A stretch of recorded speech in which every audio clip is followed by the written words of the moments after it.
All right, welcome. You know, there's this secret language, this invisible science that's running literally everything around us and even inside of us, every single moment.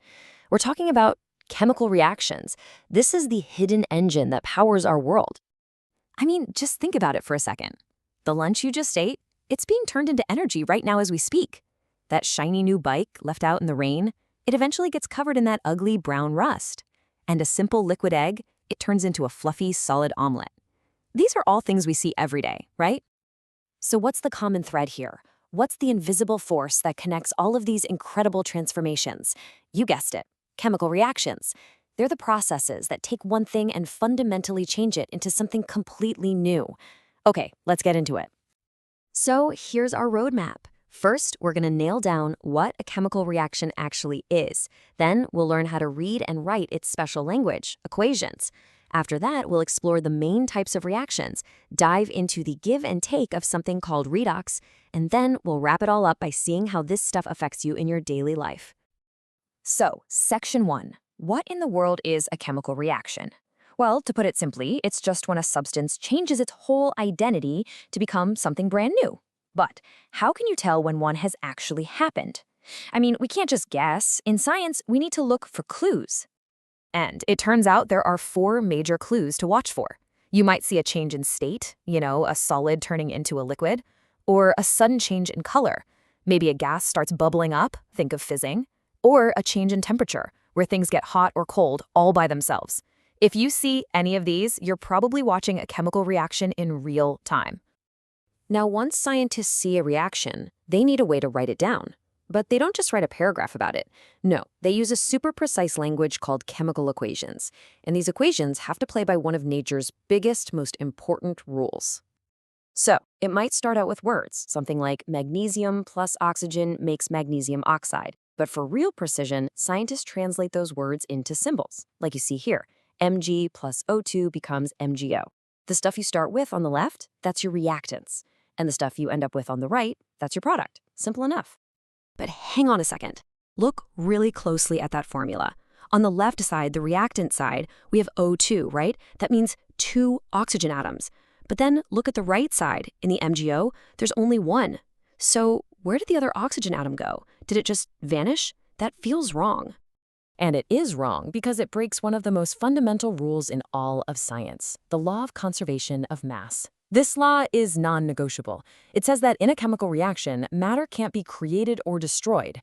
It's like cosmic bookkeeping. Whatever atoms you start with, you have to end with the same number of atoms. They can just be rearranged. So what this really means is that the number of atoms for each element has to be exactly the same on both sides of that arrow.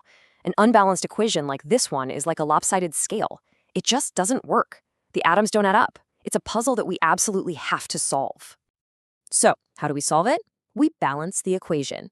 We do this by adding whole numbers, called coefficients, in front of the molecules. It's a bit of trial and error. As you can see here, we go step by step. First, we tackle the oxygen atoms. Then we sort out the hydrogen. Then the iron. We just keep tweaking those numbers until, boom, everything is equal on both sides. That final line, that's a perfect, balanced equation that plays by the rules.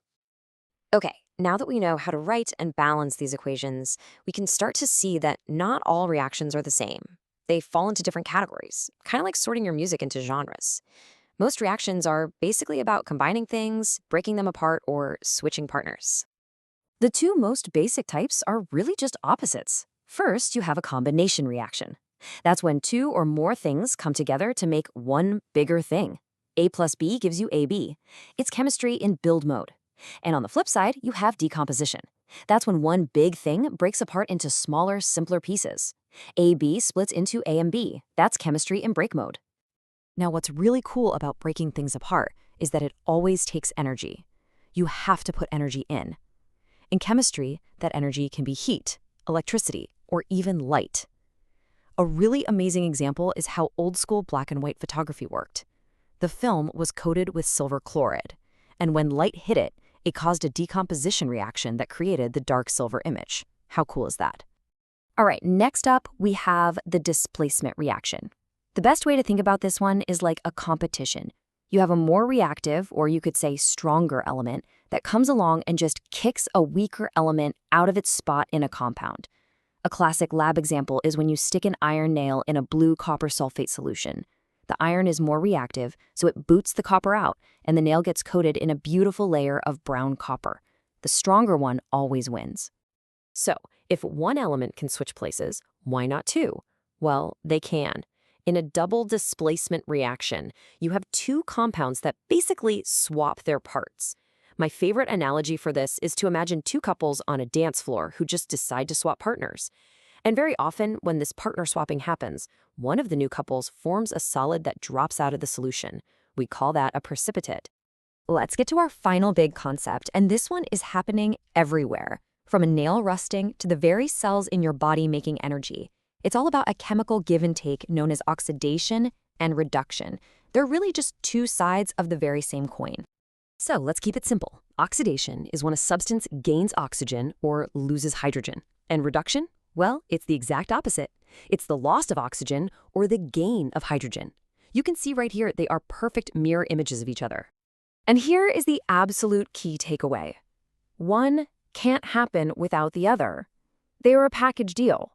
If one substance is getting oxidized, another one has to be getting reduced. It's a perfect partnership. And because they're always together, we just mash their names together and call it a redox reaction. Red for reduction, ox for oxidation. Redox.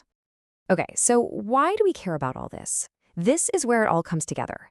Let's look at how these redox reactions, specifically oxidation, pop up in our everyday lives, from what's in your pantry to the car sitting out in your driveway. First up, corrosion. This is a word you've probably heard, and it's really just a fancy term for the slow oxidation of metals. It's the process that gives us that reddish-brown rust on iron. It's what creates the black tarnish on your silverware and that green layer on copper statues. It's a slow, silent, but incredibly powerful and destructive reaction. All right, let's solve a common mystery. Have you ever wondered why a bag of potato chips is so puffy? I mean, it feels like it's half air. Why don't they just fill it with chips? Why all that gas? Well, the answer is to stop another kind of oxidation, and this one is called rancidity. When the fats and oils in your food get exposed to oxygen, they oxidize, and that oxidation changes their smell and their taste. It's what makes food go stale. It is literally the reason why old chips taste so gross. So what's the solution? It's actually brilliant. The chip companies flush the bags with nitrogen gas before they seal them. Nitrogen is super unreactive. It's chemically lazy. It doesn't want to react with anything. So it forms this perfect protective cushion around the chips, shielding them from oxygen and stopping that oxidation process cold. It keeps them crispy.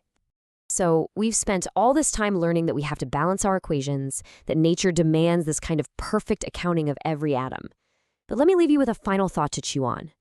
Is our world, is life itself really defined by perfect balance?